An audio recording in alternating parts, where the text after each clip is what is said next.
논문에서 데이터 분석 결과를 글로만 설명하면 어떻게 될까요? 숫자와 통계 용어가 가득한 문장을 읽는 것만으로도 머리가 아플 거예요. 예를 들어 남학생의 평균 점수는 78.5점이고 여학생은 82.3점으로 표준 편차는 각각 5.2와 4.8이다라는 설명이 있다고 해요. 이걸 한눈에 이해하기 쉬울까요? 아니죠. 하지만 막대 그래프로 표현하면 단번에 남학생과 여학생의 차이를 파악할 수 있어요. 이처럼 데이터를 쉽게 전달하는 방법이 바로 데이터 시각화예요. 논문을 읽을 때 그래프나 차트가 들어가면 확 이해하기 쉬운 경험 다들 해봤죠? 하지만 정작 내 논문에서는 글자로만 설명하는 경우가 많아요. 왜냐하면 어떤 그래프를 써야 할지 모르겠고 익숙하지 않기 때문이죠. 그래서 이번 영상에서는 데이터 시각화의 개념과 활용법을 쉽게 알려줄게요. 여론조사 결과를 볼 때 표로 된 숫자만 잔뜩 있다면 이해하기 쉬울까요? 예를 들어 한 정치 후보의 지지율 변화를 6개월치 숫자로만 본다면 머릿속에서 정리하는 게 쉽지 않아요. 하지만 꺾은 선 그래프로 표현하면 단번에 상승 하락 추세를 알 수 있죠. 이처럼 시간에 따른 변화는 꺾은 선 그래프를 활용하면 한눈에 들어와요. 또 여론조사에서 연령대별, 지역별로 선호도를 분석할 때는 막대 그래프나 히트맵이 효과적이에요. 가령 20대와 50대의 의견 차이가 확연히 드러날 때 색깔의 농도로 강조하면 훨씬 직관적으로 보일 수 있죠. 자연과학에서는 실험 데이터를 다룰 때 숫자가 엄청 많아요. 예를 들어 대기오염 수치를 분석한다고 가정해 볼게요.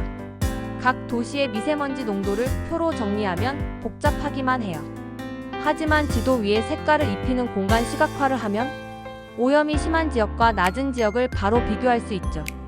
또 환경연구에서는 여러 오염 물질이 서로 어떤 관계를 가지는지 분석하는 경우가 많아요. 이런 경우 산점도를 활용하면 한눈에 상관관계를 알 수 있어요. 미세먼지가 많을수록 천식 환자 수도 증가한다는 패턴이 보인다면 그래프로 표현하면 직관적으로 전달할 수 있죠. 스포츠 경기에서 선수들의 경기력을 분석할 때 표만 보면 지루하죠. 예를 들어 축구 경기에서 선수별 패스, 성공률, 슛 개수, 이동 거리 등을 분석한다고 해요. 이걸 숫자로 나열하면 감이 잘 안 와요. 하지만 레이더 차트를 활용하면 선수별 강점과 약점이 한눈에 비교돼요.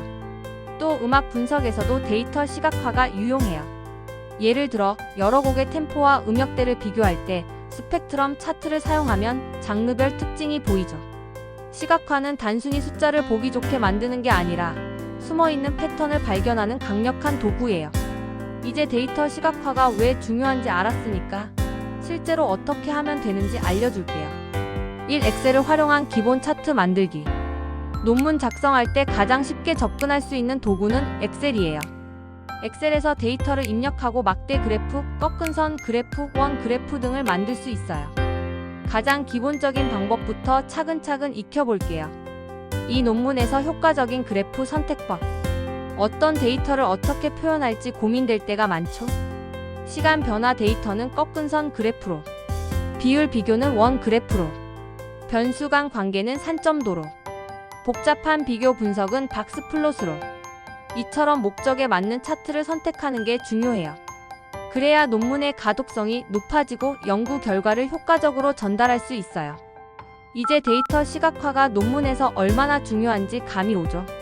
하지만 잘못된 시각화는 오히려 연구 내용을 왜곡할 수도 있어요.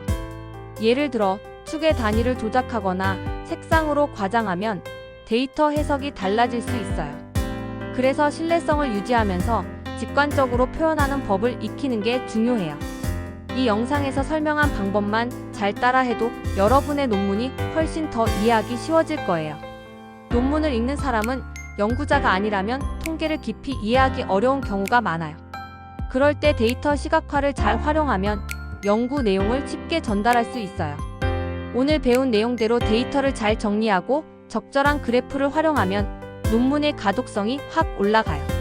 실제로 데이터 시각화를 잘 활용한 논문은 인용도도 높아지는 경향이 있어요.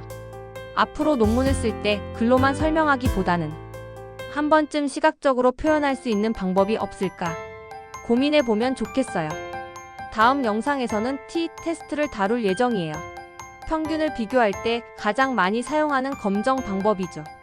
논문을 쓰면서 이 두 집단이 정말 차이가 있는 걸까? 고민한 적 있다면 T-테스트가 해결책이 될 수 있어요. 논문의 데이터를 더 잘 활용하고 싶다면 구독과 좋아요, 그리고 알림 설정으로 다음 영상도 꼭 시청해주세요. 엑셀로 석사 논문 쓰는 방법 흥미롭지 않으신가요? 이제 바로 시작하세요. 더 많은 팁과 예제를 알고 싶으시다면 아래 링크에서 확인해보세요. 여러분의 논문 작성 함께 하겠습니다. 석사 논문 작성을 위한 기초통계 6주 완성. 크몽에서 만날 수 있어요.